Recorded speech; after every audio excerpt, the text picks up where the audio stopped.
नमस्कार, NB news देख रहे हैं यहाँ पर। मैं हूं आपके साथ मुस्कान। स्वागत है आप सभी का एनबी न्यूज के स्पेशल बुलेटिन में। समाजवादी पार्टी और उसके गठबंधन सहयोगियों का डेलीगेशन चुनाव आयोग पहुंच गया है। सपा गठबंधन के इस डेलीगेशन में प्रदेश अध्यक्ष नरेश उत्तम पटेल के साथ 4 अन्य नेता शामिल रहे हैं। यूपी चुनाव की मतगणना से पहले समाजवादी पार्टी के राष्ट्रीय अध्यक्ष अखिलेश यादव ने इलेक्ट्रॉनिक वोटिंग मशीन यानी ईवीएम पर बड़े सवाल उठाए थे। अब समाजवादी पार्टी और उसके गठबंधन सहयोगियों का डेलीगेशन चुनाव आयोग पहुंच गया है।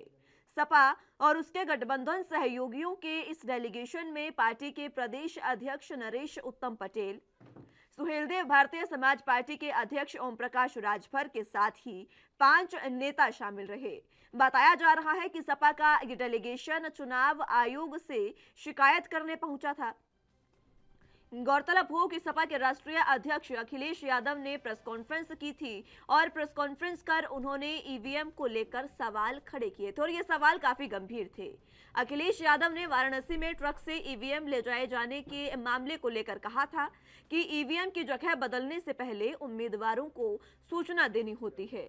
अखिलेश ने कहा था कि बरेली और सोनभद्र में भी ईवीएम और बैलेट पेपर मिले हैं। अखिलेश ने सपा कार्यकर्ताओं से ईवीएम की निगरानी करने का भी आह्वान करते हुए यह दावा किया था कि जहां बीजेपी हार रही है, मुख्यमंत्री के प्रमुख सचिव जिलाधिकारियों को फोन कर स्लो काउंटिंग के लिए कहा जा रहा है। यह बातें उन्होंने कही थी और उसके बाद अब ईवीएम जिस तरीके से वाराणसी में पकड़ी गई है, ट्रक जो पकड़ा गया, उसको लेकर लगातार सरगर्मियां बढ़ती जा रही है। कल नतीजे आने हैं, लेकिन उससे पहले इस तरीके की घटनाएं एक बार फिर से सरकार पर बड़े सवालिया निशान खड़े कर रही हैं।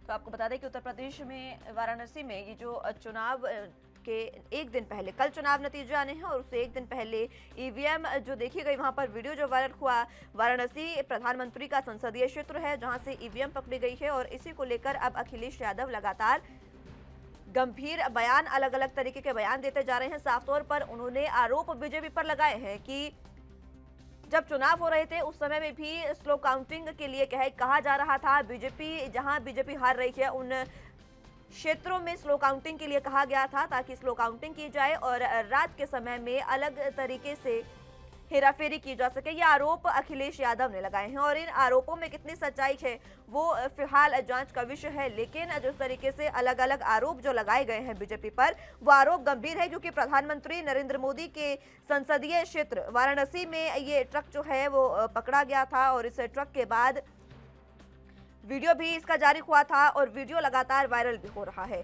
और इसी वायरल वीडियो की अगर बात करें तो इस वायरल वीडियो में लगातार सपा जो अध्यक्ष हैं अखिलेश यादव, वो बीजेपी पर आरोप लगाते नजर आ रहे हैं और अलग अलग तरीके से बीजेपी को घेरते नजर आ रहे हैं।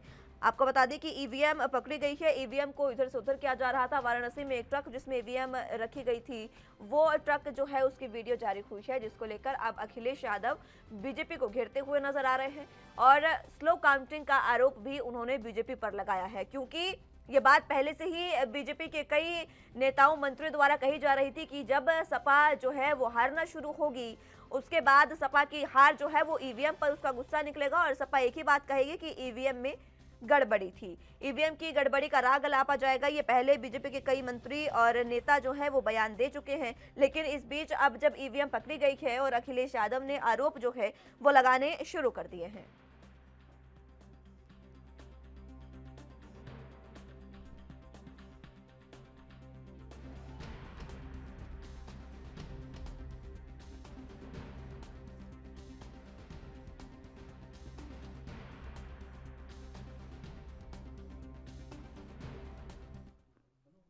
चलिए, तो नतीजे कल आने वाले हैं और एक दिन पहले ईवीएम जिस तरीके से पकड़ी गई है और अलग अलग आरोप एक दूसरे पर लगाए जा रहे हैं, इस पर चर्चा की शुरुआत कर लेते हैं। तमाम गेस्ट हमारे साथ मौजूद हैं, उनका तारुफ आपसे करवा देते हैं। राहुल आनंद जी हमारे साथ नेता बीजेपी से मौजूद हैं, निशांत ठाकुर जी प्रवक्ता समाजवादी पार्टी से हमारे साथ मौजूद हैं और सर्वेश्वर पाठक जी राजनीतिक विश्लेषक के तौर पर हमारे साथ मौजूद हैं। आप तीनों का बहुत स्वागत है सर एनबी न्यूज पर। सबसे पहले निशांत ठाकुर जी, आप ही के पास में आना चाहूंगी क्योंकि जिस तरीके से समाजवादी पार्टी ने ये आरोप लगाए हैं और कहा है कि स्लो काउंटिंग कराई जा रही है और ईवीएम ईवीएम को लेकर वो चुनाव आयोग के पास भी जाने वाले हैं, गए हैं, उस पर आप क्या कुछ कहेंगे? ये क्लियर है क्या?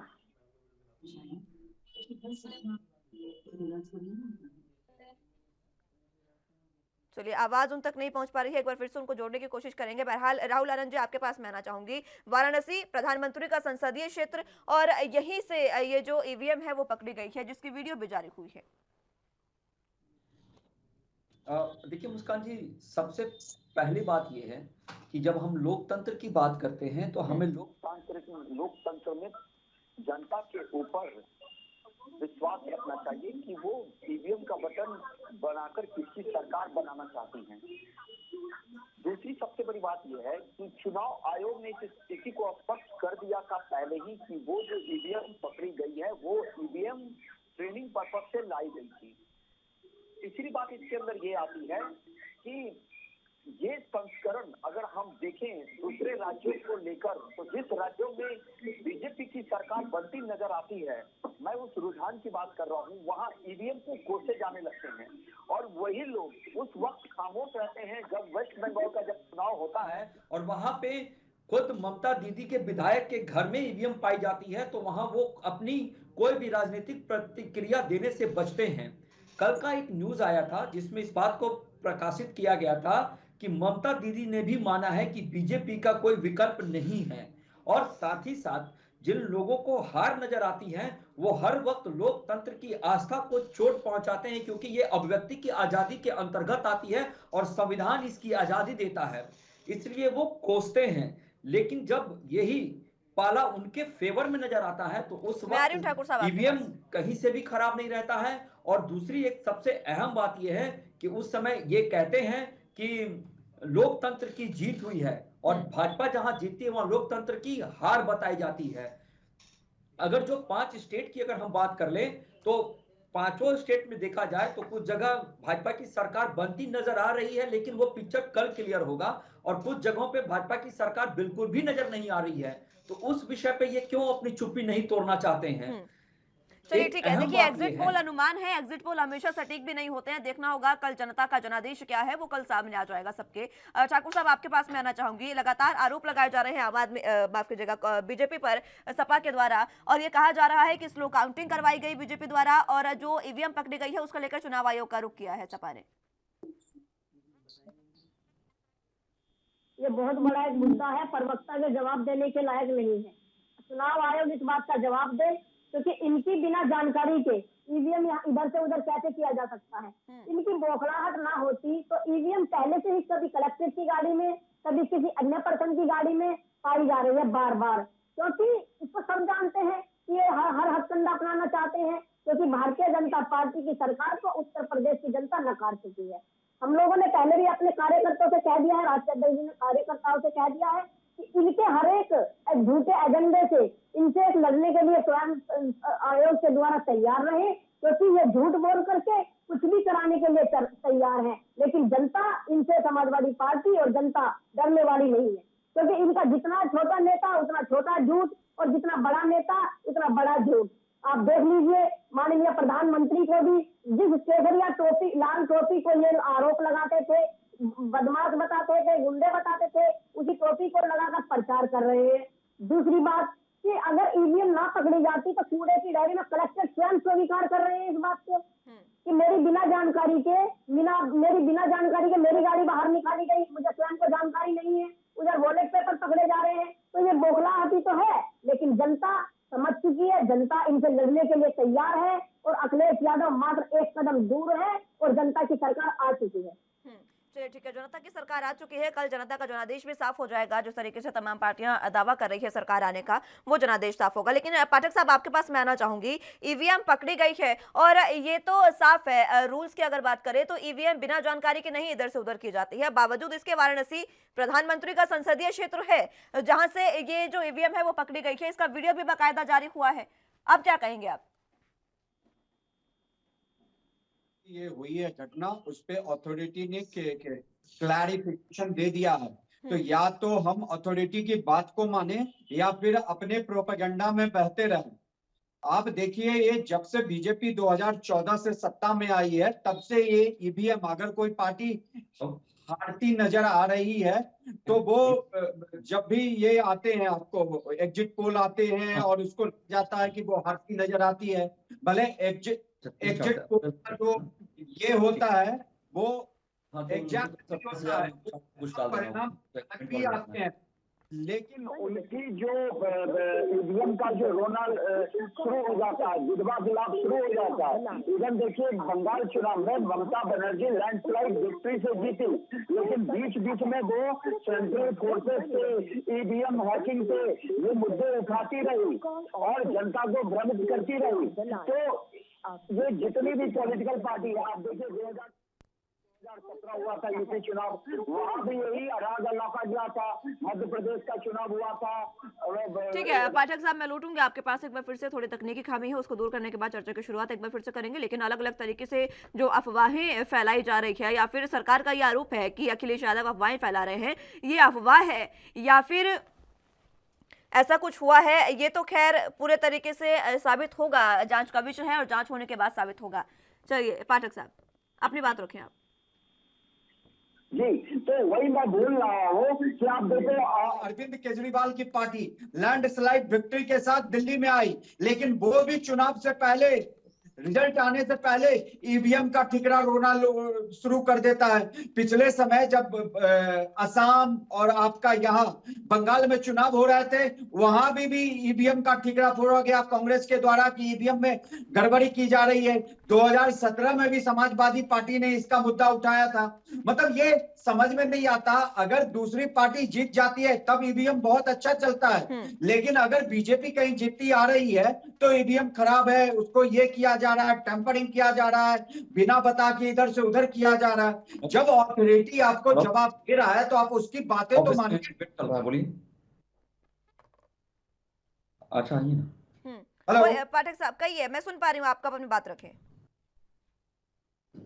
तो मैं वही कह रहा हूं कि देखिए बंगाल में टीएमसी जीती तब तो ईवीएम टैंपरिंग नहीं हुई, इससे पहले पंजाब में कांग्रेस जीती थी तब ईवीएम टैंपरिंग नहीं हुई, वही 2012 में अखिलेश यादव आए थे तब ईवीएम टैंपरिंग नहीं हुई क्या?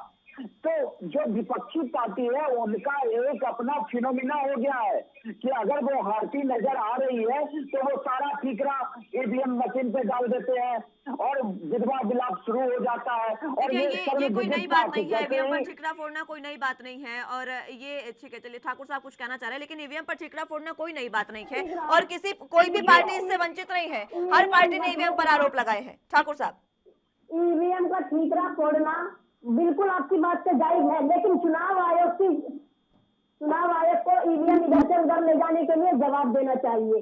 अगर इन्हीं की बात को बड़ा किया जाए कि तो फिर कलेक्टर स्वयं क्यों बता रहे हैं कि हाँ मेरी बिना जानकारी के गाड़ी मेरी ले जाई गई है। ये हार की बौखलाहटी तो इनके पास है, ये कुछ भी कर सकते हैं। चुनाव जीतने के लिए ये लोग, समाजवादी पार्टी पहले से इस बात को कह चुकी है कि ये लोग कोई भी एजेंडा अपनाने के लिए तैयार है, जनता को हराने के लिए तैयार हैं, किसानों की हत्या करने वालों को जिताने के लिए तैयार हैं, बेरोजगारों को तड़पाने के लिए तैयार हैं, क्योंकि सब ये पहले से ही तैयार था।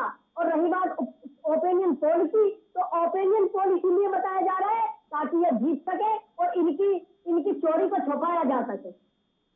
चलिए ठीक है, चोरी को छुपाया जा सके इसलिए ये ऐसे काम कर रहे हैं। लेकिन राहुल आनंद जी, आपके पास आना चाहूंगी। ये बात तो वाजिब सी है, आखिर बिना जानकारी की ईवीएम इधर से उधर गया कहां से? तमाम बातें आपकी ठीक है, चलिए विपक्ष ईवीएम पर ठिकरा फोड़ रहा है, विपक्ष ने तमाम बातें कही, अभी तक रिजल्ट नहीं आए हैं, उसके बावजूद भी ईवीएम को इधर से उधर करने का मतलब मैं क्या समझूं? देखिए मुस्कान जी, एक पढ़े लिखे व्यक्ति के लिए 2-3 बातें काफी महत्वपूर्ण होती है। पहला ये कि चुनाव आयोग ने इसके ऊपर क्या बयान दिया है। तो चुनाव आयोग ने पहले इस चीज को क्लियर कर दिया था कि वो ट्रेनिंग पर्पज से उसका इस्तेमाल किया गया है। और जितने भी लोग बोलते हैं कि बीजेपी ने उसको सेट कर दिया था, तो इसका कितनी बार परिणाम दिया गया है। उस समय ये कहाँ रहते थे जब दिल्ली विधानसभा के अंदर इसकी सत्यापन करने के लिए केजरीवाल जी ने एक्सपर्ट को बुलाया था और उसकी जांच की गई थी। और यही नहीं, जब चुनाव आयोग ने भी बुलाकर उसको ये देखने की कोशिश किया गया था कि इसको हैक करने का प्रयास किया जाता है या नहीं। तो जो एक सबसे महत्वपूर्ण बात यह है कि जनता जब वोट देने जाती है तो उस वक्त उन्होंने दो परिस्थिति का आकलन किया। पहला आकलन ये किया देखिए, कि जनता वोट 2017 देने के जाती पहले है का वो उत्तर बात ठीक है, प्रदेश। जनता अपने जनादेश के हिसाब से जनता अपना जनादेश देती है, लेकिन वो कितने सटीक होते हैं वो भी तो अब विश्वास नहीं रहा ना, क्योंकि इस समय जो लगातार बातें सामने आती है। मैं आ रही हूँ ठाकुर साहब, मैं आ रही हूँ ठाकुर साहब, मैं आ रही हूँ आपके पास। लगातार जब वोटिंग हुई उस समय में भी ये आरोप लगे कि कई ईवीएम में फेविकोल डाला गया, फेविक्विक डाला गया, अलग अलग तरीके से ईवीएम खराब हुई। ये अगर चीजें होंगी तो जनता का जनादेश इस समय नहीं है, तो जनता का जनादेश की बात ना करें तो ज्यादा बेहतर होगा। और देखिए मुस्कान जी, जब चुनाव की प्रक्रिया आती है तो उस समय सरकार के हाथ में कुछ भी नहीं होता है, उस समय वो चुनाव आयोग के अंडर का वो चीजें हो जाती है। और जहां तक लोक पर्व के आस्था का सवाल है तो भारतीय जनता पार्टी से बेहतर इसे कोई नहीं समझ सकता है, क्योंकि अगर जनता मेरे विपरीत कहीं मुझे मत देती है तो हम उसको भी स्वीकार करते हैं, ये समझकर कि जनता चाहती है कि हम इसका प्रतिनिधित्व विपक्ष में बैठकर करें। तो फर्क है सोचने और समझने का। और जहां तक ईवीएम का स्वीकार ही तो नहीं हो पा रहा है ना राहुल आनंद जी, है। स्वीकार ही इस बार नहीं हो पा रहा है। पता है खुद क्यों बीजेपी नहीं हो को, पा रहा है? पता है खुद बीजेपी को क्यों नहीं किसानों हो का पा मुद्दा, रहा है? पता है खुद बीजेपी को किसानों का मुद्दा जो है वो इस बार उन्हें खामियाजा पहुंचा सकता है। पता है जब लखीमपुर खीरी में हिंसा हुई, हाथरस कांड हुआ, ये चीजें जो है वो बीजेपी को खामियाजा पहुंचा सकती है, इसलिए बीजेपी नहीं देखिए, ईवीएम अगर प्रधानमंत्री के संसदीय क्षेत्र से इस तरीके से मिलेगी, और दूसरी बात जब ये कहा जाएगा कि हमें जानकारी नहीं थी, कलेक्टर खुद ये कह रहे हैं कि हमारी जानकारी के बिना ये तमाम चीजें हो रही है, तो फिर क्या मतलब समझा जाए सरकार आपकी उत्तर प्रदेश में है? ठाकुर साहब,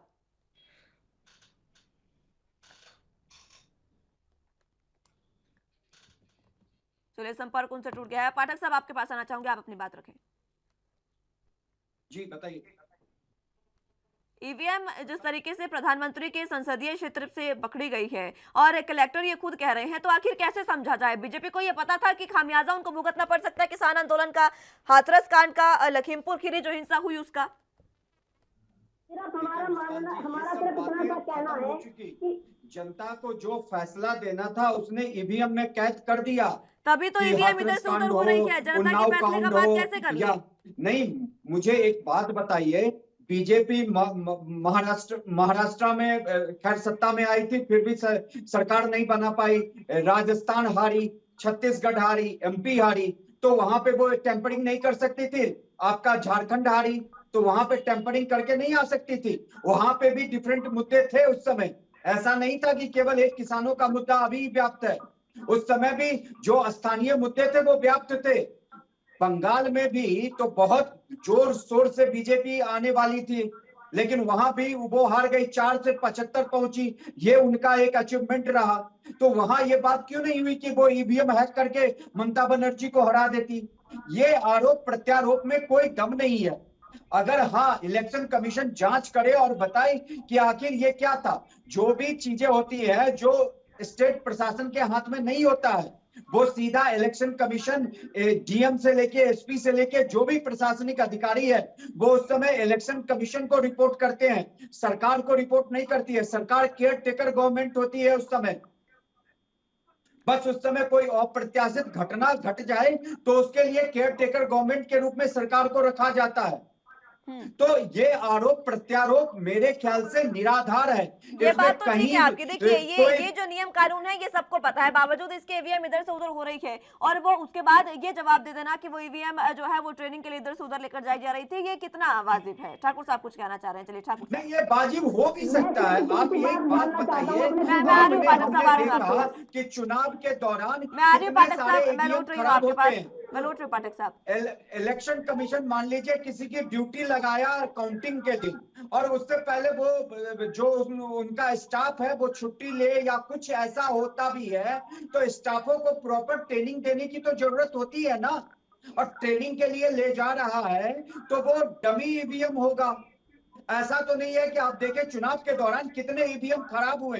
कुछ जो बेवकूफ लोगों ने ईवीएम में ये भी घटना आई यूपी के ईवीएम में कि फेविक्विक डाल दिया। तो ये सब तो कोई बीजेपी नहीं करवा रही है या कोई चुनाव आयोग नहीं करवा रहा। ईवीएम खराब हो गए, फिर वहां से रिप्लेस करके चुनाव का संचालन किया गया। तो अगर ट्रेनिंग का बोला जा रहा है तो इसको भी हमें स्वीकार करना चाहिए, क्योंकि जब चुनाव होता है तो जो पीठासीन अधिकारी होते हैं, चुनाव करने वाले जो अधिकारी सब होते हैं, उनको प्रॉपर ट्रेनिंग दी जाती है मशीन के साथ कि कैसे आप सुचारू रूप से तैयार मतलब चुनाव कंडक्ट करोगे, और उसके बाद काउंटिंग के चलिए लिए ठीक है, आप ये बात बताइए, एक बात बताइए पाठक साहब, आप एक बात बताइए, आपने ये कहा कि उनको ट्रेनिंग दी जाती है कि चुनाव कैसे कराए जाएंगे, कैसे कंडक्ट होगा, मात्र नतीजों से एक दिन पहले कौन सी ट्रेनिंग थी? नतीजों से एक दिन पहले कौन सी ट्रेनिंग हो रही थी, ये बता दें आप। मैम अगर एक क्वेश्चन मैं भी करना चाहता हूँ। चलिए ठीक है, ठाकुर साहब भी कुछ कहना चाह रहे हैं, एक बार मैं सुनना चाहूंगी उनको। ठाकुर साहब। पाठक जी, बड़े भाई पाठक जी, मैं तो सिर्फ एक ही बात जानना चाहता हूँ कि आप सिर्फ इतना बता दीजिए कि मात्र काउंटिंग से एक ही दिन पहले क्यों ईवीएम इधर से उधर भेजा जा रहा है। आपकी इस बात से बड़ी चीज है कि ईवीएम में डमी थी, तो डमी को मात्र काउंटिंग से एक दिन पहले, कुछ क्षण पहले, कुछ घंटे पहले ही क्यों ले जाया जा रहा है? क्योंकि पता था उसमें ईवीएम में कलेक्टिव स्वयं स्वीकार कर रहे हैं। डमी नहीं होता है, वो प्रॉपर ईवीएम होता है ट्रेनिंग में। अगर उसमें कुछ समस्या आती है तो वो अधिकारी कैसे समझेगा, कैसे फॉल्ट को पता लगा पाएगा? प्रॉपर मशीन के साथ अधिकारियों को ट्रेनिंग दी जाती है। आप अपना ज्ञान में सुधार करिए। डमी मशीन नहीं होती है, डमी मशीन पॉलिटिकल पार्टी अपने कार्यकर्ता को ट्रेनिंग देने के लिए यूज करती है। ये सब आपकी बातों का जवाब दे रहा हूँ पाठक जी, जो आप कह रहे हैं आपकी बातों को ही बड़ा कर रहा हूँ। आपने कहा कि वो डमी हो सकती है, ईवीएम हो सकती है, अगर वो बात आपकी बड़ी की जाए। नहीं बोल रहा हूँ, प्रॉपर मशीन होगा। अगर अधिकारियों को ट्रेनिंग दी जाती है तो उसमें अगर कोई समस्या आती है तो अधिकारी उस समय कैसे फॉल्ट पकड़ेंगे? उनको प्रॉपर मशीन के साथ ट्रेनिंग दी जाती है, और जो मशीन होता है वो एक्स्ट्रा मशीन होता है। अभी इतने चुनाव हुए, आपको क्या लगता है कि चुनाव आयोग के पास एक्स्ट्रा खाली ईवीएम मशीन नहीं होगा? उसका भी एक अलग स्ट्रॉन्ग रूम होगा जहाँ पे खाली ईवीएम रखे गए होंगे। उसको डीएम को जानकारी नहीं होगी, कलेक्टर को जानकारी नहीं होगी कि किस गाड़ी में भेजा जा रहा है। मुस्कान जी, इनकी बात कुछ नहीं समझ में आ रही है, मुझे आप रिपीट कर दीजिएगा। मैं आपको बताती हूँ, वो ये कह रहे हैं कि ठीक है आपकी बात भी ऊपर रख ली, लेकिन वो ये जानना चाह रहे हैं कि क्या कलेक्टर को, इसके डीएम को इसकी जानकारी नहीं होगी कि ईवीएम मशीन कहाँ से कहाँ जा रही है? बेशक वो खाली हो, डीएम को इसकी जानकारी क्यों नहीं थी? ये चुनाव आयोग इसके बारे में बताएगा, और डीएम को भी प्रॉपर जानकारी होनी चाहिए, इसमें कोई दो राय नहीं है। रह गया है ना पाठक साहब, समय कम रह गया। ठीक है, मैं लौटूंगी आपके पास, राहुल आनंद जी के पास जाना चाहूंगी। देखिए समय कम रह गया है, कल ही नतीजे आने वाले हैं, और एक दिन पहले जब इस तरीके की चीजें होंगी उसके बाद अब इसमें कार्रवाई में भी समय लगेगा, तो नतीजे तो फिलहाल ये कल। राहुल आनंद जी। जी मुस्कान जी बोलिए। जी मैं ये कह रही हूँ कि जिस तरीके से आप ये बात कर रहे हैं, खुद जिस तरीके से बातें चल रही है कि लगातार जो ईवीएम है वो डमी ईवीएम थी, डमी मशीन थी और ट्रेनिंग के लिए लेकर जाई जा रही थी, लेकिन इसमें कार्रवाई की बात की जा रही है, जैमर अभी तक नहीं लगाए गए हैं। और देखिए, इसकी जो व्यवस्था करनी है ये प्रशासनिक अधिकारियों को करनी है, क्योंकि जब तक काउंटिंग ना हो जाए और जब तक सफर, देखिए ये कहना मेरे लिए जल्दबाजी होगा, क्योंकि जब एडमिनिस्ट्रेटिव किसी चीजों को कंट्रोल में लेता है तो उसमें दखल अंदाजी देना किसी भी राजनीतिक पार्टी के लिए उचित नहीं है, और हम इसका समर्थन करते हैं। और जहां तक गलतफहमी की बात है, अगर कोई त्रुटि की घटना घटी है तो इसकी निष्पक्ष जांच होनी चाहिए, और जांच होकर उस जिम्मेदार व्यक्ति पे कार्रवाई भी होनी चाहिए, मैं इसका भी समर्थन करता हूं।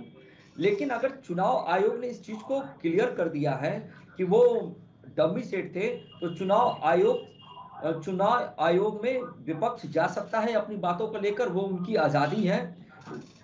और जहां तक हार की बात है तो इसको भी स्वीकार करना चाहिए, क्योंकि ये हर वक्त का रोना होता है विपक्ष का कि जब वो हारते हैं तो ईवीएम को जरूर पूछते हैं। और ये एक बहुत ही ज्वलनशील मुद्दा है कि उस समय ये कहां क्यों खामोश हो जाते हैं। जब वेस्ट बंगाल में ईवीएम खुद वहां के लोकल विधायक के घर में पाई गई थी, उस समय तो ये एक शब्द नहीं बोले। जब ममता दीदी भी इनके यहाँ प्रचार करने गई थी तो ममता दीदी ने भी भाजपा के कार्यों को लोहा माना था।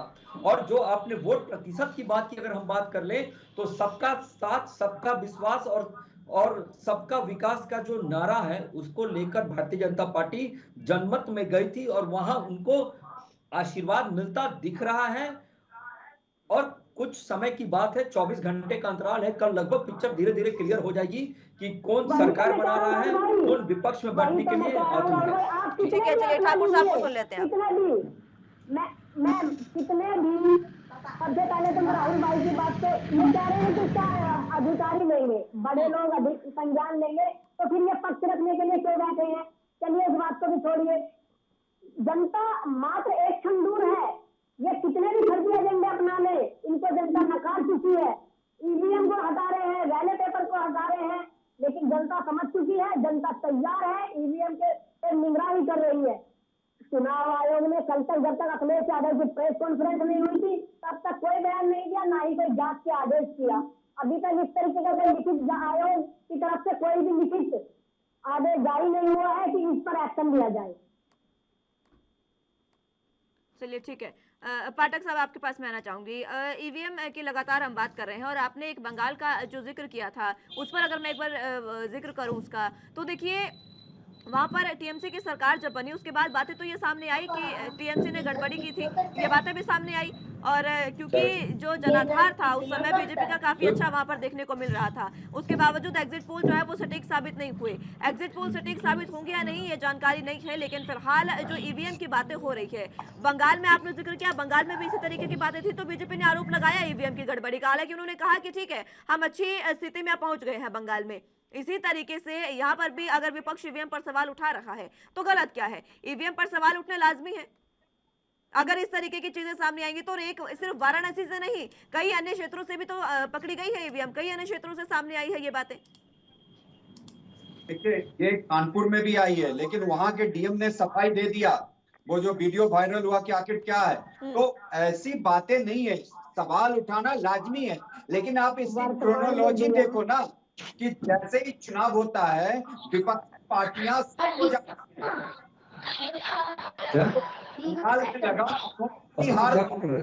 स्वीकार कर और उन्होंने अच्छा प्रदर्शन किया। 4 से 74 बात होती है जो पिछले एक टिकट में बंगाल में कहीं थी ही नहीं। उसी तरह पॉलिटिकल पार्टी को इस कयास को दरकिनार कर देना चाहिए। आप हमारे देश की सर्वोच्च संस्था इलेक्शन कमीशन पे को हर चुनाव में कटघरे में खड़े कर देते हो, सवालिया निशान लगा देते हो। अब बंगाल में जो क्या कहते हैं धांधली वहां खूब हुई, इसमें कोई दो राय नहीं है। ममता बनर्जी भी जो हाड़ी नंदीग्राम से, उन्होंने बीजेपी पे आरोप लगा दिया कि वहां पे सीआरपीएफ धांधली करवा के उन्हें हराई है। तो आप किस पे विश्वास करोगे? जो सर्वोच्च संस्था है इलेक्शन कमीशन, आप उसकी जो गरिमा को कम से कम तो बनाए रखो। उनके गरिमा को बनाए रखे हुए हैं पाठक साहब, लेकिन सवाल एक बार फिर से यही है कि अगर जानकारी जो अभी नहीं दी गई है पूरे तरीके से, बयान ये दिया कि ट्रेनिंग मशीन वो होगी, लेकिन इस पर अभी कार्रवाई नहीं हो पाई है। कार्रवाई कब तक होगी नहीं पता, और कार्रवाई से पहले अगर नतीजे आ जाते हैं और अगर ईवीएम इधर से उधर हुई है तो ये तो जनता के जनादेश का वो हुआ, पूरे तरीके से वो गलत हो साबित होगा ना। मुस्कान जी, एक ईवीएम और 5 ईवीएम के इधर से उधर होने से कोई फर्क नहीं पड़ता। वोट तो देखिए ईवीएम में अगर एक वोट होगा ना, वर्क तो उसका भी पड़ेगा पाठक साहब, वर्क तो एक वोट का भी पड़ेगा। विषय है मुस्कान जी, जांच का विषय है। हम अथॉरिटी पे तो भरोसा रखें, हम पहले क्यों सवाल जवाब उठा दे। मैंने कहा ना कि जो होना था, बीजेपी वापस सत्ता में आ रही है या समाजवादी पार्टी को सत्ता मिल रही है या बीएसपी आ जाएगी, ये सब बस महज कुछ घंटों का फर्क रह गया है। आखिर ये होते ही क्यों ईवीएम घूम फिर के आ जाता है और कुछ ना कुछ ऐसी घटना हो जाती है जो इस बात को और हवा दे देता है। तो हम कम से कम अथॉरिटी पे तो विश्वास रखें, जो अथॉरिटी लोकतंत्र के इस पर्व को सफल बनाने के लिए उत्तरदायी है, उस ठीक बात है अथॉरिटी आपकी। पे विश्वास करें। और वो अथॉरिटी की रिस्पॉन्सिबिलिटी है कि वो अथॉरिटी इस रिस्पॉन्सिबिलिटी को कैसे निर्वहन करती है। ठीक चुनाव बात है आपकी, आयोग लेकिन एक इस बात पे बताइए, उत्तर गहन प्रदेश में जांच बीजेपी करके की दूध का सरकार दूध है। और पानी का पानी सुनिए ले आएगी। पाठक साहब सुनिए, उत्तर प्रदेश में बीजेपी की सरकार है और वहां पर जो प्रशासनिक अमला है वो बीजेपी के अंडर काम करता है। अब प्रशासनिक अमले को अगर इसी तरीके की जानकारी नहीं है कि उनकी गाड़ी कहां जा रही है, डीएम को यह जानकारी नहीं है, तो आप ये बता दीजिए कि आखिर बीजेपी पर सवाल क्यों नहीं उठेंगे। सवाल तो इसलिए भी उठ रहे हैं, सीधा सीधा सवाल है कि आखिर क्यों डीएम को जानकारी नहीं थी उनकी गाड़ी कहाँ है, क्यों उनको जानकारी नहीं थी। ठाकुर साहब कुछ कहना चाह रहे हैं, मैं लौटूंगी आपके पास। ठाकुर साहब देखिए, मैं लौटूंगी, पाठक साहब मैं लौटूंगी, मेरा ठाकुर साहब से ये सवाल था। ठाकुर साहब। मुस्कान जी, हमारा बीजेपी के साथियों से सिर्फ एक ही क्वेश्चन है कि वहां पर समय से पहले उन्होंने बैनर क्यों नहीं लगाने का आदेश जारी कराया। चुनाव आयोग को क्यों जानकारी नहीं है कि ईवीएम की मशीन इधर से उधर जा रही है। ये इनका पहले से ही तैयार एजेंट का रूप था कि आप लोग हराने के लिए कोशिश कीजिए और जितना भी खेल खेलना चाहते हैं उतना खेल खेल लीजिए, लेकिन समाजवादी की सरकार, जनता की सरकार आप लोगों को नकार चुकी है।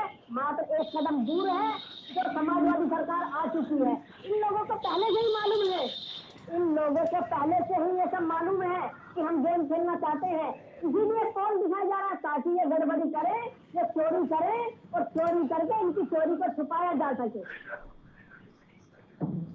चलिए ठीक है राहुल आनंद जी, चोरी को छुपाया जा सके इसलिए ये तमाम चीजें हो रही है, ये ठाकुर साहब कह रहे हैं।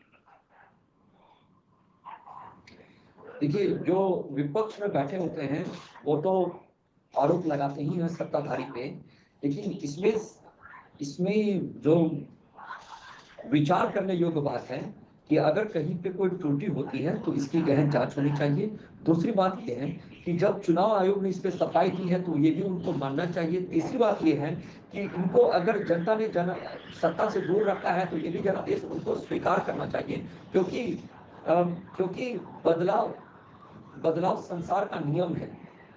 और 37 वर्षों पहले जो हुआ था वो 37 वर्ष बाद भारतीय जनता पार्टी अगर उसको रिपीट करती है तो ये बहुत बड़ी बात है। और इस चुनाव में जो लोग स्वार्थ सिद्धि के लिए गए थे, एक पार्टी से दूसरे पार्टी का रुख किया था, उनको भी जनता ने जवाब देने का काम किया है, जो कल पता चलेगा कि मेरे बातों में कितनी सच्चाई नजर आ रही है।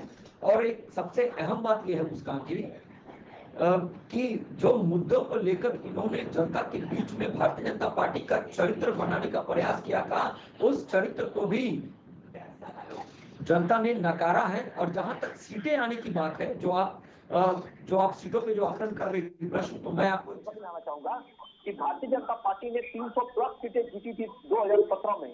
इस बार उनका सीट प्रतिशत घटता नजर आ रहा है। तो ये भी एक विचारणीय है पार्टी के लिए कि आपको कहाँ नकारा गया और कहाँ आपसे चूक हुई। तो ये भी एक आत्ममंथन का विषय है, इसके ऊपर कल के बाद चर्चा की जाएगी। लेकिन फिलहाल जो परिदृश्य जो सामने नजर आ रहा है इससे यही नजर आ रहा है कि ईवीएम में अगर कहीं त्रुटि पाई गई है तो हर जगह एकदम इस प्रकार की त्रुटि पाई जाएगी ऐसा नहीं है। और इसकी निश्चयी स्पष्टीकरण भी मिलनी चाहिए प्रशासनिक अधिकारियों की तरफ से कि ऐसा क्यों हुआ है।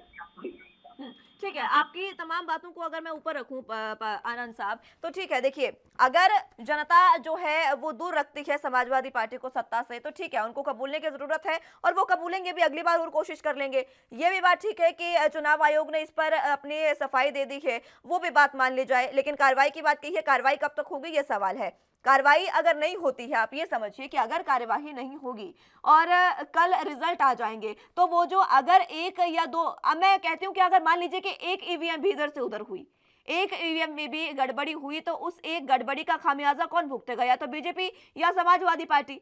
बाकी पार्टियां तो कहीं ना कहीं आपको दिख ही नहीं रही है ना। मान लीजिए अगर उसमें समाजवादी पार्टी को नुकसान होता है या आप ही को नुकसान होता है, किसी का भी देख लीजिए, तो ईवीएम में गड़बड़ी तो हुई, जनता का जनादेश तो नहीं रहा। फिर देखिए मैं आपकी इस बात से सहमत नहीं हूँ। जहां तक स्पष्टीकरण की बात है तो वो चुनाव आयोग ने दिया है। और ये विपक्ष द्वारा उलझाए हुए अनसुलझे वो सवाल हैं जिसके वजह से वो भ्रमित करने का प्रयास और 2 दिन जो सहानुभूति लेनी है इसके करीब वो आना चाहते हैं। और जहां तक चुनाव का सवाल है तो मैंने अपने प्रारंभिक संबोधन में एक बात कही थी, जिसमें मैंने इस बात को स्पष्ट किया था मुस्कान जी कि 2017 के पहले उत्तर प्रदेश की स्थिति और 2017 के बाद उत्तर प्रदेश की स्थिति, जब जनता बटन दबाने जाती है वो दृश्य जरूर नजर आते हैं, वो मंजर जरूर होता है कि जब उनको ये पता चलता है कि हमें किसको लेकर आनी है।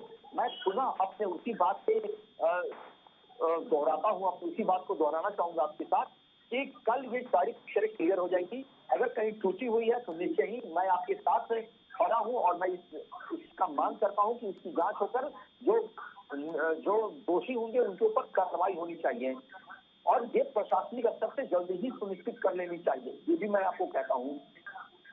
लेकिन कल जो जीत और हार का जो ठिकाना होगा, अगर हम थोड़ी देर के लिए सोचे पंजाब की अगर स्थिति पर अगर हम चर्चा कर ले तो क्या पंजाब की सरकार के अंदर में चुनाव कराने की स्थिति नहीं थी कांग्रेस की? क्या कांग्रेस वहां अपने आप को कांग्रेस आज अपने आप को जो वहां पर जिस जगह पे खड़े पाए, वो चाहे तो कांग्रेस भी गड़बड़ी कर सकती थी, चाहती तो राजस्थान की अगर हम बात करें वो सत्ता का परिवर्तन हो गया, बीजेपी भी गड़बड़ी कर वहां पे दोबारा सत्ता बना सकती थी। तो ये सिर्फ कहने की बातें हैं, जो स्वतंत्र संस्था है सरकार की वो स्वतंत्र है। अगर जनादेश की जहां तक बात है, अगर हम वेस्ट बंगाल की बात कर ले तो हम सब लोग इतने जरूर आश्वस्त थे कि भारतीय जनता पार्टी की सरकार आ रही है, लेकिन क्या वहां परिणाम हुआ? वहां भारतीय जनता पार्टी नहीं आई और विपक्ष से प्रतिनिधित्व करने का मौका मिला और हमें खुशी इस बात की हुई कि 3 से 77 सीट पे हम चढ़ गए। तो हमने अपने आप को 2 कदम आगे ही पाया, क्योंकि जो हमारी स्थिति जहां बिल्कुल ना के बराबर थी, वहां हम अगर 77 की और 2 अंकों में अगर आते हैं तो ये हमारे लिए बहुत ही अच्छी बात है। ठीक उसी प्रकार अगर उत्तर प्रदेश की बात करें तो उत्तर प्रदेश पे पूरे देश की निगाहें थी। तो अगर यहाँ पे भारतीय जनता पार्टी का प्रदर्शन बेहतर नजर आ रहा है, ये कल साबित होगा, बेहतर नजर आ रहा है तो ये एक सच्चाई है जो 35 साल आपको जनता ने स्वीकार किया। लेकिन पहली वाला मुकदमा किसानों के ऊपर गाड़ी चलाना, बेरोजगारों को तड़पाना, तो उस पर आप खड़े तो नहीं कर पाए, आप उस पर खड़े तो नहीं कर पाए ना, वर्तमान सरकार उस पर खड़े तो नहीं कर पाई ना। 300 के आंकड़े पिछली बार जो भारतीय जनता पार्टी ने पार किए थे, इस बार वो घटता नजर आ रहा है।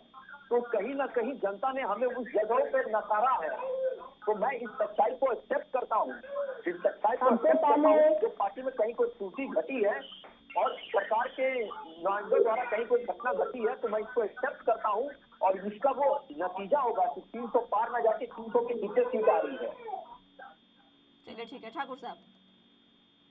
सबसे पहले तो मैं बीजेपी के साथी राहुल जी को बधाई देना चाहता हूं कि उन्होंने स्वीकार किया कि आप चुनाव हार रहे हैं। आपने कहा कि 300 हम हार रहे हैं, क्यों? क्योंकि जनता जानती है आपने अपराध उनके ऊपर इतना किया है, किसानों पर गाड़ियां चढ़ाई हैं, चुनाव आयोग को आपने आदेश में कमियां करा रहे हैं, चुनाव गन्ना मतगणना मंदी कराना चाहते हैं, क्योंकि आप हथकंडा हटाना चाहते हैं कि उत्तर प्रदेश में बीजेपी जनता को परेशान करती रहे।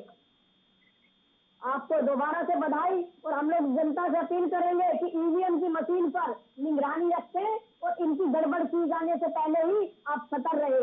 दूसरी बात, चुनाव आयोग ने कल अखिलेश यादव की प्रेस कॉन्फ्रेंस तक, उससे पहले हम लोगों ने कई बार लिखित में दिया कि ऐसा हमें हो सकता है, पोलिंग पर झूठा दिखाया जा रहा है कि ईवीएम जो है भाजपा जीत रही है। क्यों? क्योंकि ये चोरी छुपाना चाहते हैं अपनी। चलिए ठीक है पाठक साहब। जी, चोरी छुपाना चाहती है बीजेपी, ये क्या कहा है ठाकुर साहब ने? देखिए ठाकुर साहब, आप किससे बिलीव करोगे मुझे बताइए। अगर भारतीय जनता पार्टी के हाथ में ईवीएम है तब तो वो 400 में से 380 सीटें जीत लेगी, अगर ईवीएम टेम्परिंग कर रही है तो, और वो 5 राज्यों में आ जाएगी। नहीं, ऐसा भी नहीं हो इसमें सकता कोई है दो ना राय नहीं है। सब ऐसा भी नहीं हो सकता। अगर इतनी ज्यादा सीटें जीत ली तो जो उनके खामियाजा जो उनको भुगतना पड़ेगा वो कहाँ जाएगा? फिर जो नुकसान उन्हें झेलना पड़ेगा। तो आप मुझे एक बात बताइए ना कि बंगाल में टीएमसी पहले जितना सीट जीती थी उससे भी ज्यादा सीट जीत के गवर्नमेंट बनाई, तो क्या हम उस पे आरोप लगा देंगे कि उसने ईवीएम टेम्परिंग कर दी? 325 सीटें 2017 में बीजेपी को आई, उस समय तो ईवीएम टेम्परिंग नहीं किया था, बीजेपी तो सत्ता में नहीं थी। देखिए, आप किसी अथॉरिटी पे आप विश्वास जताएंगे, अगर बनारस में ऐसी घटना हुई तो जो इलेक्शन कमीशन है आप उस पे विश्वास तो रखिए। अपने आप में कयास लगाना, हवा बनाना, यह न तो बीजेपी के लिए सही है और ना ही समाजवादी पार्टी के लिए सही है। आप जिस अथॉरिटी के अंदर भारतवर्ष में इतनी बड़ी लोकतंत्र की कमान दी गई है, आप उसकी बातों पे विश्वास रखिए। आखिर ना आप इलेक्शन कमीशन को मानोगे, ना आप कोर्ट को मानोगे। डीएम को नहीं पता कि उसकी गाड़ी कैसे गई, कहां गई, तो वो इलेक्शन कमीशन का जो वहां पे नुमाइंदा होगा, जो इंचार्ज होगा, वो रिस्पॉन्सिबल है और वो जवाब देगा, और दूध का दूध पानी का पानी होगा। हम पहले ऐसे कयास क्यों लगा ले कि बीजेपी सत्ता में बैठी है वही करती है? मैं तो कहता हूं कि अगर ईवीएम टेम्परिंग होता है तो उसके हिसाब से बीजेपी को चारों राज्यों में कमबैक होना चाहिए, वो भी लैंडस्लाइड विक्ट्री के साथ। काहे को कहीं पे नेक टू नेक फाइट, जो ये एग्जिट पोल दिखाया कि उत्तराखंड में बीजेपी की neck to neck fight Congress से हो रही है, वहां भी गोवा में भी वही हाल हो रहा है। पंजाब में क्यों नहीं कांग्रेस वापस आ रही है? देखिए, जनता का मैंडेट है, ईवीएम पे हम ठिकरा कभी नहीं फोड़ सकते कि बीजेपी या सत्तारूढ़ पार्टी ईवीएम, चाहे बंगाल इलेक्शन में बीजेपी ने लगाया हो, बीजेपी ने उस हार को सहर्ष स्वीकार किया। हाँ, उसके बाद की जो घटना हुई वो बहुत निंदनीय है कि बंगाल में जिस तरीके से ममता बनर्जी के पार्टी के लोगों ने बीजेपी के कार्यकर्ता को मारा, महिलाओं के साथ रेप किया, लोगों को पलायन करना पड़ा। लेकिन देश की सर्वोच्च संस्था की बातों पे हमें विश्वास करना चाहिए। ये देश की विपक्षी पार्टियों को कब समझ में आएगा, कब ये सीखेंगे? अखिलेश यादव जी कह रहे थे हम तो 400 सीट पाएंगे, धीरे धीरे आते आते लास्ट चुनाव 7वें चरण में वो 300 के नंबर पे आ गए, तो उनको भी कहीं लग रहा है कि उनमें भी कहीं कमी रही है। बीजेपी को भी लग रहा है कि उसकी भी कमी है, और वो साफ दिखती है कि बीजेपी चुनाव में बैकफुट पे थी। प्रधानमंत्री क्या सबसे पहली तो बात मैं बताती हूँ आपको, उन्हें अपना सवाल करने दीजिए। ठाकुर साहब अपना सवाल करें। मेरा पाठक जी से सवाल ये है कि आप मेरे बड़े भाई हैं, आप राजनीतिक विश्लेषक हैं, आप सिर्फ एक ही पार्टी की बार बार गुणगान ना गाइए, क्योंकि आपसे बड़ा विद्वान कोई नहीं है। आप जानते हैं कि ये सब किस तरीके से मैनेज किया जाता है, ठीक है। कलेक्टर को क्यों जानकारी नहीं होगी, क्यों आप बता दीजिए डीएम को क्यों जानकारी नहीं हो? क्या कोई भी प्रोटोकॉल डीएम से बाहर हो सकता है? यही बात दूसरी चुनाव आयोग की, तो चुनाव आयोग जब डीएम को जांच सौंप चुका है तो सीडीएम को स्वयं मालूम होगा कि डीएम कहां से कहां जाई जा रही है। मुस्कान जी को ये कि अगर डीएम को जानकारी नहीं है तो जो चुनाव आयोग का वहां पे अधिकारी होता है, और वो पूरे, अगर डीएम पे ये रिस्पॉन्सिबिलिटी होती है और नहीं तो दूसरे अधिकारी को ये रिस्पॉन्सिबिलिटी दी जाती है, तो आप चुनाव आयोग पे तो विश्वास रखें कि वो दूध का दूध पानी का पानी करेंगे। देखिए, कानपुर में आपने खुद ने ये बात मानी थी, आपने खुद ने ये बात एक्सेप्ट की थी कि कानपुर में ईवीएम मिली, वहां पर डीवीएम ने वहां पर मिली नहीं, वहां पे दिखाया गया कि स्ट्रांग रूम में कोई आ रहा है, जा रहा है, ये वीडियो वायरल हुई है, और वहां पे प्रशासन ने, डीएम ने आके वो बैकअप दिया है और चीजें क्लियर की है। उसी तरह अगर यहाँ पे पता नहीं है तो आप चुनाव आयोग पे के अधिकारी पे तो विश्वास पाठक साहब, कानपुर वाले मामले पर डीएम ने अपना क्लैरिफिकेशन दिया, उसके बाद कोई सवाल नहीं उठा रहे हैं। लेकिन वाराणसी में अगर पूरे तरीके से डीएम ने ही जिम्मेदारी नहीं ली है इस चीज की, तो सवाल क्यों ना उठे? ये मैं कहाँ कह रहा हूँ कि सवाल ना उठे, लेकिन फिर उसकी जो रिस्पॉन्सिबिलिटी है चुनाव आयोग पे है, जो उस अधिकारी को वहां पे डिप्यूट किया गया होगा चुनाव आयोग के द्वारा, आप उसके बातों पे विश्वास रखें। आप ईवीएम टेम्परिंग कर लेगी, लास्ट चुनाव जो बीजेपी हारी वो बंगाल हारी, लेकिन वहां पे बीजेपी कहीं नहीं थी। उससे पहले झारखंड हारी, वहां पे बीजेपी थी, क्यों नहीं बीजेपी वहां पे जीत गई? जब उसको दिख रहा था कि एंटी इनकम्बेंसी हम आ भी नहीं सकते, क्यों नहीं टेम्परिंग करके वहां जीत गई? तो ऐसे आरोप निराधार होते हैं। हर चुनाव से पहले विपक्षी पार्टी इसी का रोना रोती है। ये एक ट्रेंड बना रहा है। आप इस चीज को मानिए मुस्कान जी, अगर ईवीएम डीएम के जानकारी के बिना इधर से उधर हुई है और ईवीएम बोल दिया है, डीएम बोल दिया है, तो चुनाव आयोग इसका दूध का दूध और पानी का पानी करेगा। ना कि समाजवादी पार्टी और बीजेपी आगे कहेगी नहीं, बीजेपी कहेगी हमने कोई ईवीएम की टेम्परिंग नहीं की। क्या बीजेपी के हाथ में ईवीएम मशीन है? वो चुनाव आयोग के हाथ में है।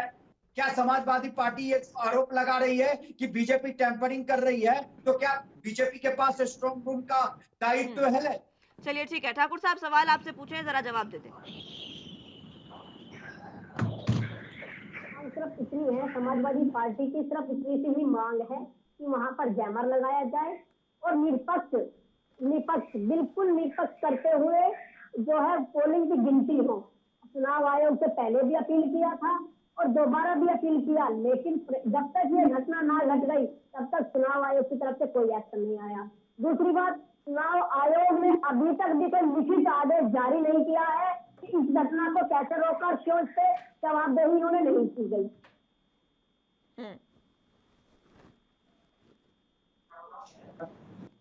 चलिए राहुल आनंद जी, सवालों का जवाब मैं लौटूंगी पाठक साहब। सवालों का जवाब उन्होंने दे दिए हैं। वो ये कह रहे हैं कि जब बार बार अपील की जा रही थी तो जैमर क्यों नहीं लगाया गया? आप चुनाव आयोग नहीं इस पर बयान अभी तक कोई आया है तो आप ही बता दें, अभी तक जैमर नहीं लगा है।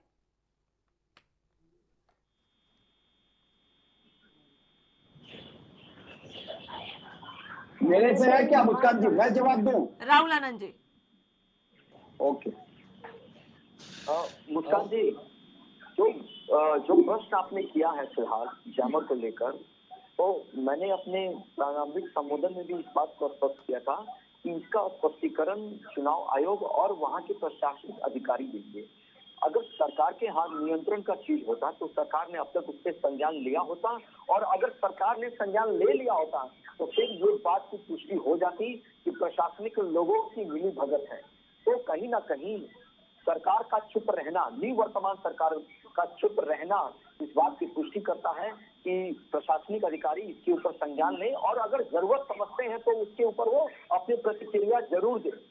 लेकिन अभी भी सवाल वही और अहम यही है कि अगर मैं फेल होता हूं तो इसका फेल करने का ठिकाना किसी और के ऊपर फोड़ना ये इंसानी फितरत है जो हमारा विपक्ष करता आया है, और बार बार चुनाव आयोग के द्वारा प्रमाणित करने के बाद भी ये इस प्रकार के अनाप शनाप को बातें लेकर आते रहते हैं, जिसके वजह से जनता को भ्रम किया जाए और सिंपैथी जनता की होती है वो अपने तरफ आकर्षित करने के लिए इस प्रकार के बयानबाजी तेज हो जाती है। सिंपैथी के लिए कर रहे हैं, मान लिया कि वो नहीं सत्ता में आ पा रहे हैं इसलिए अपना ठिकरा ईवीएम पर फोड़ रहे हैं, सहानुभूति के लिए कर रहे हैं, तमाम चीजें मान ली, बावजूद इसके सवाल तो फिर भी वही है।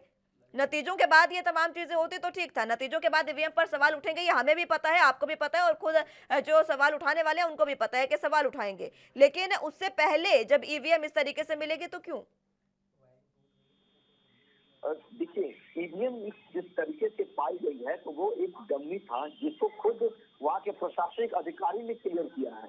अब इस बात को पकड़ कर बैठना और इसकी सत्यापन करना, मैं बार बार इस बात को कह रहा हूँ और पुनः मैं इस बात से कह रहा हूँ कि इसकी सत्यापन होनी चाहिए।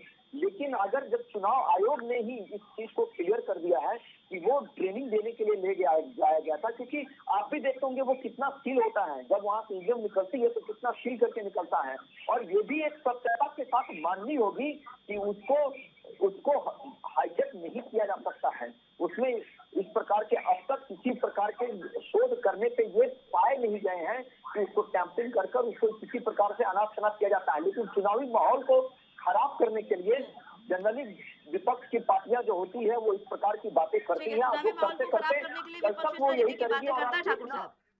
और आप देखना मुस्कान जी, शाम को 5 बजे होते होते अगर सरकार बीजेपी बनाएगी तो ईवीएम फिर वो कल से ही ठीक हो जाएगी। मैं ये बात आपको कह रहा हूँ। ठीक है, चलिए, ये राहुल आनंद जी ने ये भी कहा है कि कल शाम 5 बजते बजते अगर सरकार बीजेपी की बनी तो ईवीएम खराब रहेगी, लेकिन अगर सरकार सपा की बनी तो ईवीएम भी ठीक हो जाएगी। मैं आ रही हूँ पाठक साहब आपके पास, उससे पहले मैं एक बार ठाकुर साहब की बात सुनना चाहूंगी। ठाकुर साहब, राहुल भाई की बात का जवाब ये है कि अगर ईवीएम मशीन मानव निर्मित मशीन है, मानव निर्मित किसी मशीन को ठीक किया जा सकता है तो अपने अनुसार खराब भी किया जा सकता है। ये हम लोगों की पहले से मांग रही है। दूसरी चीज, अब वर्तमान में जो चुनाव हुआ है, इस चुनाव को लेकर चुनाव आयोग को संज्ञान लेने से पहले ही संज्ञान ले लेना चाहिए था। अच्छा, दूसरी बात, चुनाव आयोग क्या सरकार और चुनाव आयोग कभी भी, मैं बात सपा या बीजेपी की नहीं कर रहा हूँ, चुनाव आयोग जब चुनाव होता है क्या जानकारी चुनाव के द्वारा बीजेपी सत्ताधारी किसी भी पार्टी को रहती है कि नहीं?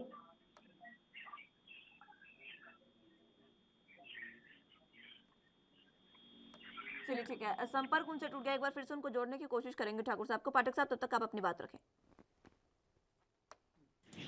समाजवादी पार्टी के प्रवक्ता महोदय हैं, उन्होंने एक चीज क्या बताया, जैमर क्यों नहीं लगा? अरे चुनाव आयोग का वो अधिकार क्षेत्र है कि वहां पे क्या करना है, कैसे करना है। क्या कोई पॉलिटिकल पार्टी चुनाव आयोग को निर्देश देगी नहीं तुम ये करो, तुम ये करो, नहीं तो हम नहीं मानेंगे आपकी सत्ता को, आपके अथॉरिटी को? ये कौन सा बड़ा मतलब ये पॉलिटिकल पार्टी का ये ड्रामा चल रहा है? मुस्कान जी, आप हमें बताइए, 2012 में ये समाजवादी पार्टी ईवीएम से ही चुनाव हुए थे, तब क्या ईवीएम में समाजवादी पार्टी टेम्परिंग करके आई थी? उस समय तो बीएसपी का शासन था, बीएसपी क्यों नहीं जीती? इस बात को भी आप मानती है कि नहीं मानती है? जब 2017 में ये हारी तो क्या बीजेपी ने गठबंधन कर लिया चुनाव आयोग से और चुनाव आयोग ने इन्हें जिता दिया? अरे बंद करिए ये विधवा विलाप, ये ईवीएम का रोना स्वीकार करिए। अगर बीजेपी हारती है तो वो अपना गहन मंथन करेगी, 325 सीटों से कम आएगी तो उनको मंथन करना पड़ेगा कि आखिर वो कहां पे गड़बड़ हुई है, और ये बहुत जरूरी है उनकी पार्टी के लिए। लेकिन आप कहना कि वहां पे जमर क्यों नहीं लगाया, वहां पे ये क्यों नहीं लगाया, ये मूलतः चुनाव आयोग का अधिकार क्षेत्र है कि कहां पे कैसे किस सुविधा के साथ ईवीएम स्ट्रांग रूम की सुरक्षा करे, कैसे ईवीएम को फुल प्रूफ बनाए, कैसे ईवीएम को सुरक्षित रखे, और अगर कुछ गलती होती है तो वो उस पर स्पष्टीकरण देगा।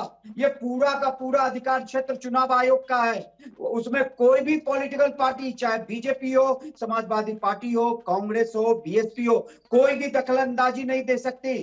आप देश की सर्वोच्च संस्था पे ऐसे हर बार प्रश्न चिन्ह लगा के उल्टे मुंह की खाते हो आप। चलिए ठीक है, कोई भी पार्टी आपका सवाल वाजिब है पाठक साहब, और सफल नहीं हुई है। ठीक है, आपका सवाल वाजिब है पाठक साहब, लेकिन समय इतनी ही ज्यादा देता है, मैं नहीं उसका जवाब ले पाऊंगी। बहरहाल बहुत बहुत शुक्रिया आप तीनों का हमारे साथ जुड़ने के लिए और अहम चर्चा हमारे साथ करने के लिए। लेकिन जिस तरीके से ईवीएम पर बार बार आरोप लगते आ रहे हैं, और इस बार फिर से ईवीएम जो है उसको लेकर ये कहा गया है कि वाराणसी में डीएम को भी इसकी जानकारी नहीं थी, और ईवीएम जब मिली है रास्ते में, चुनाव आयोग की तरफ से ये कहा है कि वो ईवीएम जो थी वो डमी थी। अब देखना होगा कि ये जो तमाम चीजें अब बन रही है, क्योंकि आज शाम होते होते भी बहुत सारी ऐसी स्थितियां साफ होने वाली है और बहुत सारी ऐसी बातें सामने आने वाली है, क्योंकि अक्सर यही होता है चुनाव से एक दिन पहले जब नतीजे आने होंगे तो उससे एक दिन पहले ये तमाम स्थिति होगी। बहरहाल कल 10 तारीख है, नतीजे हैं, और कल देखना होगा कि आखिर ये जो तमाम चीजें उठापटक चल रही है उसमें कौन बाजी मारता है और सरकार किसकी बनती है। फिलहाल के लिए मेरे साथ बस इतना ही। तमाम अहम खबरों के लिए आप देखते रहिए एनबी न्यूज। नमस्कार।